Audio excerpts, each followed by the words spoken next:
మీట్లో సివి ఆనంద్ గారు నూతన డీజీపీ గారు నియమించిన సందర్భంలో ఆయన ఏం చెప్తాడని ఆశిస్తా అంటే తెలంగాణ నిరుద్యోగులందరూ 1000 కళ్ళతో ఎదురు చూస్తున్న ఆ ప్రెస్ మీట్లో 5000 ఉద్యోగాలు మాత్రమే ప్రభుత్వం ఆమోదం పొందిందని తెలియజేయడంతో తెలంగాణలో ఉన్న పోలీసు అభ్యర్థులందరూ తీవ్ర ఆందోళనకు గురవడం జరుగుతుంది.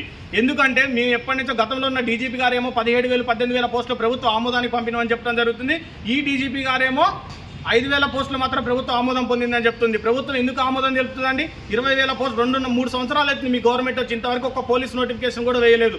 కాబట్టి 15 లక్షల మంది ఎదురు చూస్తున్న విద్యార్థులకు కనీసం 5,000 పోస్టులు అంటే జిల్లాకు ఒక పోస్ట్ అయినా వస్తుందా, కులానికి ఒక పోస్ట్ అయినా వస్తుందా అనేది ఆలోచించాలి ప్రభుత్వం. ఎంతోమంది విద్యార్థులు 1000 కళ్ళతో ఎదురు చూస్తుంటే 2.5 సంవత్సరాలు అయింది. గత ప్రభుత్వం ఎప్పుడూ కూడా 15,000 పోస్టులకు ఒక్క పోస్టు కూడా దక్కించేయలేదు. అలాగే ఏజ్ రిలాక్సేషన్ కూడా 35 సంవత్సరాలు ఇవ్వాల్సిందని ప్రభుత్వాన్ని డిమాండ్ చేస్తున్నాం. అలాగే ప్రభుత్వం నిరుద్యోగులతో చెలగాట ఆడొద్దు, పూటకొక మాట గంటకొక మాట మార్చడం ద్వారా నిరుద్యోగులు ఆత్మస్థైర్యాన్ని కోల్పోతున్నారు. ఎంతోమంది విద్యార్థులు ప్రాణాలు తీసుకుంటున్నారు.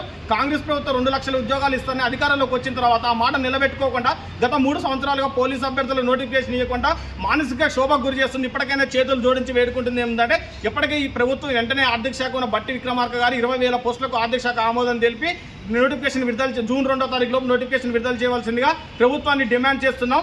అట్లా లేని పరిస్థితులు 5,000 3,000 పోస్టులు అంటే డీజీపీ ఆఫీస్ని ఖచ్చితంగా ముట్టడిస్తాం. ఒక 5 లక్షల మంది విద్యార్థులతో డీజీపీ ఆఫీస్ని ముట్టడించే ప్రయత్నం జరుగుతుంది. కాబట్టి వెంటనే పోలీస్ నోటిఫికేషన్ విడుదల చేయాలని ప్రభుత్వాన్ని డిమాండ్ చేస్తున్నాం.